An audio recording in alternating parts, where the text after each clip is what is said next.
In today's Catechism for Kids episode, we celebrate Saint Peter Chrysologus, a great preacher and doctor of the Church, whose feast day is on July 30th.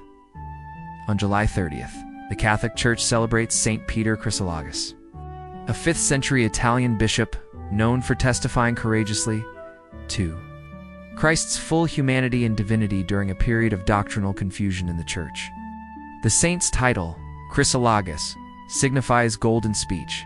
In Greek, named as a doctor of the Church in 1729, he is distinguished as the doctor of homilies for the concise but theologically rich reflections he delivered during his time as the Bishop of Ravenna.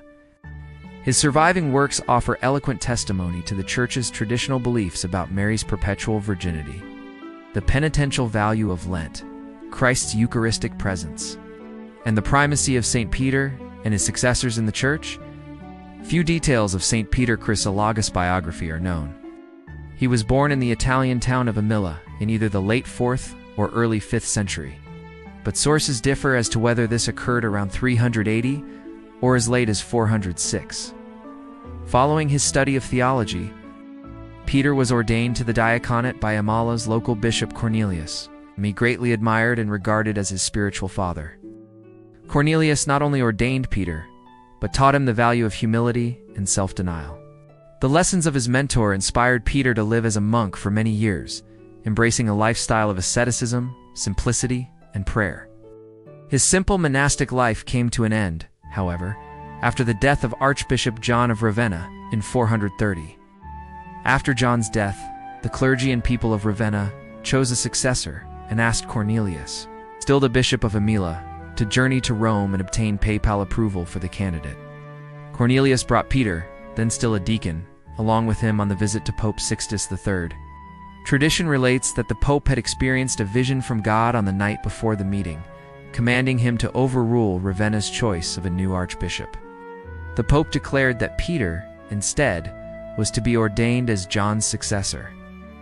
In Ravenna, Peter was received warmly by the Western Roman Emperor Valentinian III and his mother Galla Placidia. She is said to have given him the title of Chrysologus because of his preaching skills. Throughout the archdiocese, however, he encountered the surviving remnants of paganism, along with various abuses and distortions of the Catholic faith. Peter exercised zeal and pastoral care in curbing abuses and evangelizing non-Christians during his leadership of the Church in Ravenna. One of the major heresies of his age, Monophysitism, held that Christ did not possess a distinct human nature in union with his eternal divine nature. Peter labored to prevent the westward spread of this error, promoted from Constantinople by the monk Eutychus. The Archbishop of Ravenna also made improvements to the city's cathedral and built several new churches. Near the end of his life, he addressed a significant letter to Eutychus, stressing the Pope's authority in the monophysite controversy. Having returned to Emilia in anticipation of his death, Saint Peter Chrysologus died in 450, 1 year before the Church's official condemnation of monophysitism. He is credited as the author of around 176 surviving homilies, which contributed to his later proclamation as a doctor of the Church. Is it time to get back to basics? We don't know Saint Peter Chrysologus' original name, but we know that the name the Roman empress gave him, Chrysologus, means golden-worded. He must have been a pretty good speaker. How did he get so good at speaking? The same way anyone becomes a star in any field. He mastered the basics. Peter started small and became famous for his short homilies. He didn't try to wow the crowd with lofty theology. He focused on clarity and brevity so that his messages were accessible to all, regardless of background or education. His sermons centered on the fundamentals of the faith, such as the Incarnation, the Virgin Mary, and the Holy Trinity. As the Bishop of Ravenna in Italy, Peter focused on helping the Christian community there master the basics of the faith. He reinforced commitment to the sacraments, particularly the Eucharist, and promoted devotion to the Blessed Virgin Mary.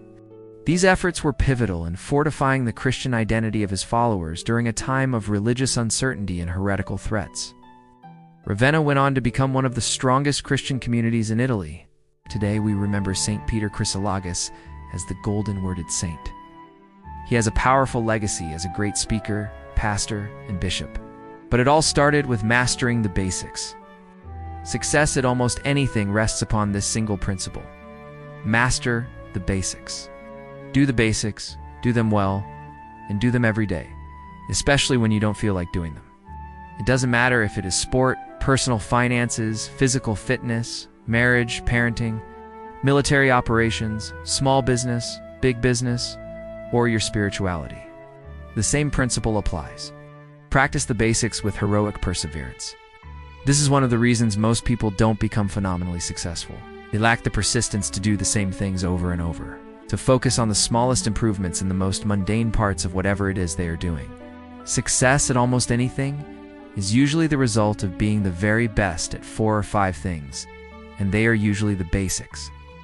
In Catholic spirituality, the basics can be summarized as 7 pillars: confession, daily prayer, the Mass, the Bible, fasting, spiritual reading, and the Rosary. Master these 7 pillars and practice them for the rest of your life. It will be a life well lived. Now, we looked at a lot of things that Saint Peter taught, but what I want you to really remember is this. Peter reminds us that words have power. The words that we speak can be like gold, pure and precious. When we use our words to lift others up and to speak about God, we're spreading light in the world.